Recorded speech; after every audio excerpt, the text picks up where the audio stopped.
Yang dimana di awal episode ini, kita pun diperlihatkan para pasukan yang dipimpin oleh Krisandolo. Mereka sedang menyusup mengincar pasokan makanan. Mereka masuk terlebih dahulu sedangkan Krisandolo di belakang, kemudian diperlihatkan Krisandolo pun akan masuk membantu para pasukannya. Namun dia sangat kaget para pasukannya telah membeku. Semua pasukan Krisandolo telah dibantai. Yang membuat Krisandolo pun sangat marah.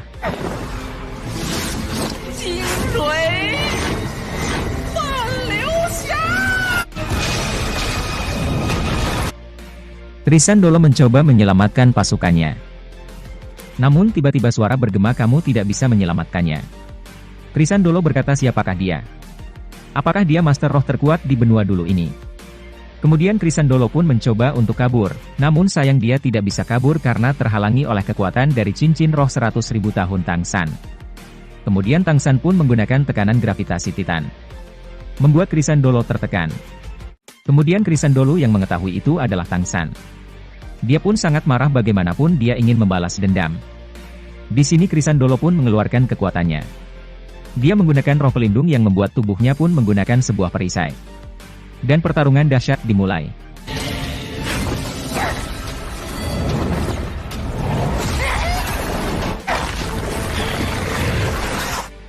Dalam pertarungan ini ternyata Krisandolo menggunakan tubuh emasnya. Tangsan mengatakan, ini menguras jiwa kamu. Aku tidak peduli. Krisan mengeluarkan kemampuan untuk menghabisi Tangsan, dia tidak peduli dengan jiwanya. Dan pertarungan dahsyat antara Tangsa dan Krisandolo pun dimulai kembali. Tangsan menggunakan kemampuan tinju raksa Titan. Namun itu tidak mempan kepada Krisandolo. Dengan teknik kelima, Krisandolo langsung menyerang Tangsan. Kini Tangsan dan Krisandolo saling baku hantam. Tangsan menggunakan palu hautiannya. Ternyata dengan tubuh emas abadi, Krisandolo mampu menghadapi Tangsan. Walaupun tubuh emas abadi ini mempunyai kelemahan, yaitu waktu dan menguras jiwa Krisandolo. Namun dengan teknik Asura, tombak kaisar biru perak, Tangsan mampu membuat Krisandolo terlempar. Namun itu belum cukup, Tangsan menghajar kembali menggunakan palu hautian, membuat Krisandolo sekarat. Krisandolo mengatakan, gara-gara kamu rencana ini gagal, banyak pasukan telah kamu habisi. Tangsan menjawab dengan marah, dan karena kalian, banyak orang telah terluka. Mari kita selesaikan di sini, baiklah mati pun aku tidak menyesal. Pada akhirnya Krisandolo pun mengeluarkan teknik kesembilannya, di mana inilah teknik pamungkas bungan Krisan gugur ke tanah, dan Tangsan pun mengeluarkan teknik pamungkasnya juga, teknik 9 kekuatan naga biru perak. Kita diperlihatkan Krisandolo yang menyesal yang telah menjadi bidak. Andai saja aku dulu berpandangan seperti kamu, yang pada akhirnya dalam momen ini Krisandolo pun harus tewas.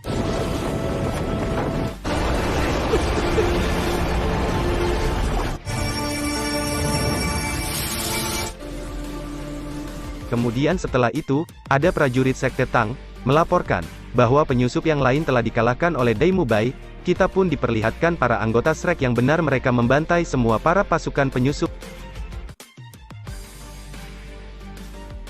Scene berpindah kepada Spirit Hall. Salah satu ketua melaporkan, pasukan Heavendu City mereka sudah siap berperang.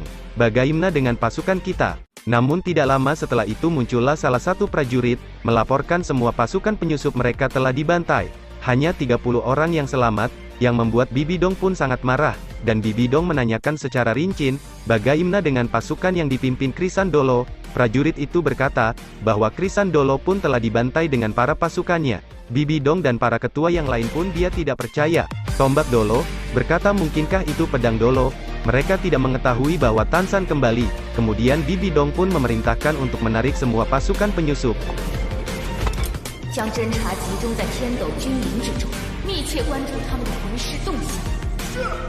Di sisi lain kita pun diperlihatkan, Nana dan generasi emas yang lain. Mereka menuju kerajaan Starlo, mereka berniat untuk mencegah kerajaan Starlo membantu dalam peperangan ini.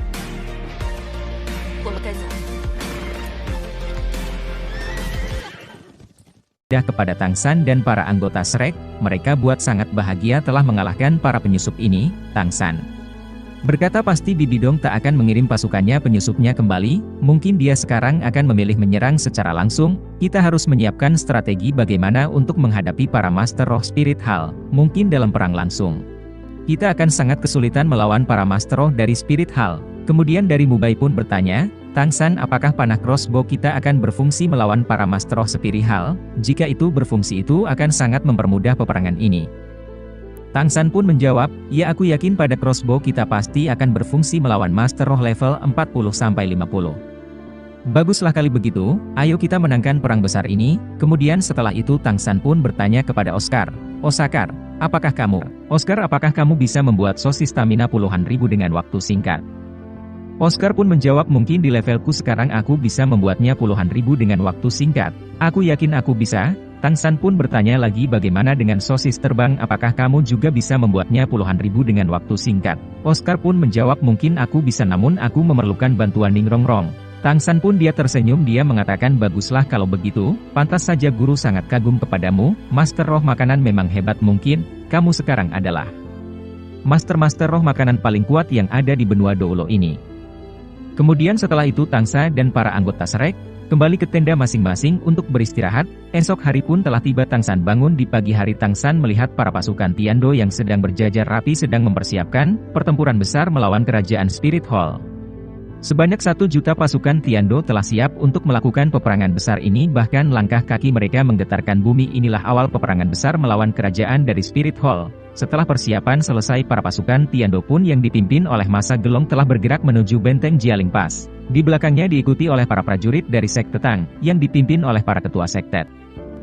Sin pun berpindah kepada Bibi Dong, dia sedang berdiri di benteng Jialing Pass menatap para pasukan Tiando yang telah berada di depan benteng. Bibi Dong pun tersenyum menertawakan formasi yang dibuat oleh kerajaan Tiando. Bibi Dong berkata, kalian lucu sekali, mana mungkin formasi seperti itu mampu mengalahkan prajurit Master Roh? Hari ini pasti aku akan menguasai benua Doulo ini dengan mengalahkan kalian semua. Bibi Dong pun berkata, turunkan pasukan Kalpari berat, dan 2 jembatan besar pun muncul dari istana. Ternyata jembatan itu mengirim pasukan Kalpareri dari Spirit Hall. Mereka memakai baju zirah dan berjajar rapi, bahkan terlihat baju zirahnya lebih kuat dibandingkan para pasukan Tiando.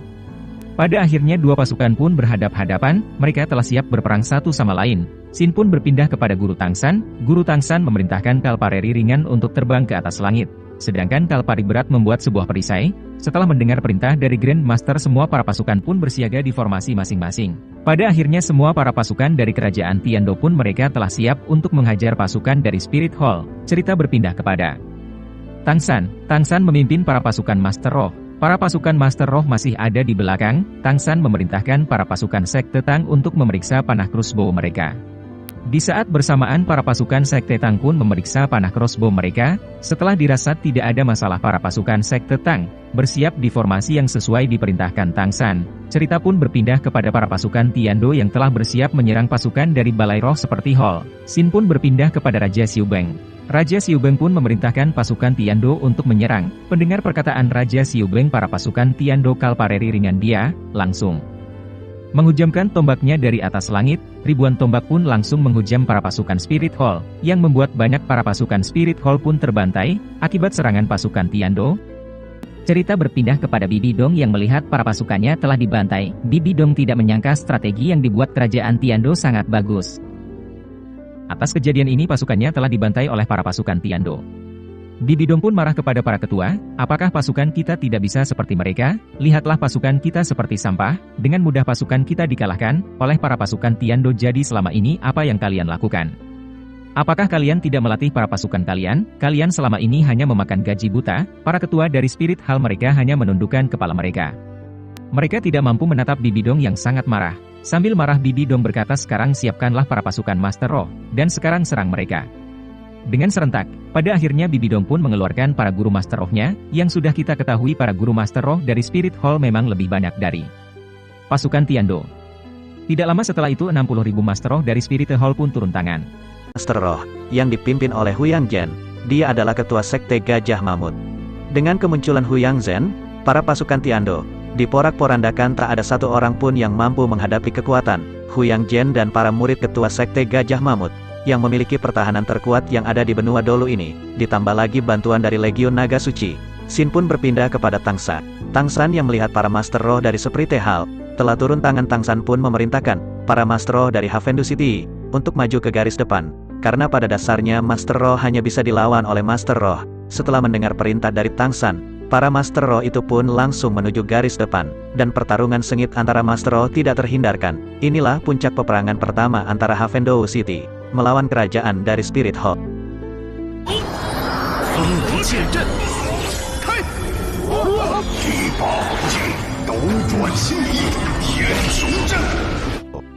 Yang ternyata dalam peperangan besar ini, para Master Roh Havendou City mereka sangat kewalahan menghadapi Huyang Zhen dan para murid Sekte Gajah, karena mereka dikenal memiliki kekuatan yang sangat dahsyat, ditambah lagi mereka adalah salah satu orang memiliki pertahanan terkuat di benua Doulo ini. Dengan gabungan kekuatan dari roh avatar Gajah Mamut, klan Sekte Gajah Mamut ini menumbangkan satu persatu para pasukan Tiando, dan tidak hanya dari klan Gajah Mamut. Di sini juga terlihat 7 sekte yang sebelumnya telah dibuat oleh Bibi Dong. Dengan adanya 7 sekte ini di garis depan, tentu mereka dengan mudah memporak-porandakan pasukan Tiando. Mungkin yang mampu menghadapi 7 sekte ini adalah Sekte Hautian. Mereka pun sudah diberi kabar oleh Tang San akan datang ke sini. Namun untuk sekarang para pasukan Sekte Hautian, mereka menjaga kerajaan Tiando. Namun tenang saja, nanti di saat keadaan sudah kritis para pasukan Hotian pun akan muncul, yang nantinya membuat mental pasukan Spirit Hall akan turun. Sin pun berpindah lagi ke dalam peperangan. Telah banyak berjatuhan dari pihak pasukan Master Roh Tiando. Akibat 7 sekte yang telah dibuat Bibi Dong ini, dia meratakan pasukan Tiando. Sin pun berpindah kepada Tang San dan para ketua. Tang San dan para ketua yang melihat para pasukan Havendou City setelah dibantai oleh 7 sekte dari Spirit Hall. Tang San membicarakannya dengan para ketua. Tang San mengatakan jika kita tidak mengubah formasi kita, maka pada pasukan Spirit Hall pasti akan memporak-porandakan semua pasukan kita. Tang San pun langsung mendekati Du Gubo. Tang San berkata, "Orang tua aneh, apakah kamu mau bertarung denganku?" Du Gubo menjawab, "Ayo kita bertarung bersama. Jika pertarungan ini tidak seorang diri, maka aku tak akan terkalahkan. Pasti aku akan menghajar mereka menggunakan racunku. Bagaimanapun kita harus menang dalam pertarungan besar ini, karena pertarungan ini menentukan masa depan benua Doulo." Kemudian Tang San pun mendekati gurunya. Tang San berkata, "Guru, pasukan garis depan kita telah dihancurkan. Kita tidak bisa membiarkan ini semua. Guru, aku meminta izin untuk maju ke garis depan. Aku menitipkan pasukan yang ada di sini kepada guru." Guru Tasem menjawab, "Baiklah, tapi kamu harus berhati-hati." "Baik, aku akan berhati-hati, guru." Setelah itu Tang San pun maju ke garis depan. Tang San tahu jika ini dibiarkan mungkin peperangan ini akan menjadi kekalahan. Tang San maju ke garis depan ditemani oleh para anggota Serek, Du Gubo dan Yang Wudi. Mereka berenam maju ke garis depan untuk memberikan bantuan, untuk menghadapi Sekte Gajah Mamut. Cerita pun berpindah kepada Bibi Dong. Dia yang menatap peperangan besar di benteng Jialing Pass. Bibi Dong tertawa, karena melihat ada 6 orang maju ke garis depan untuk membantu para pasukan Tiando. "Apakah kalian bodoh? Mana mungkin dengan 6 orang kalian mampu membantu pasukan garis depan? Mana mungkin 6 orang mampu menghadapi 2 sekte terkuat milikku?" Namun tertawaan Bibi Dong itu tidak berlangsung lama, karena Bibi Dong baru menyadari, 6 orang yang maju ke garis depan itu dipimpin oleh Tang San. Bibi Dong pun berkata, "Bukankah itu tangisan?" Bibi Dong baru menyadari, bahwa yang maju ke garis depan itu Tang San yang memegang Trisula Dewa Laut dan teman-temannya. Bibi Dong pun berkata kepada para ketua, "Yang maju ke garis depan adalah Tang San. Kita tidak boleh membiarkan Tang San ada di garis depan. Pasti para pasukan kita akan dibantai oleh Tang San." Akhirnya Bibi Dong pun terpaksa harus maju ke garis depan juga. Bibi Dong dan para ketua pun segera bergegas ke garis depan. Sin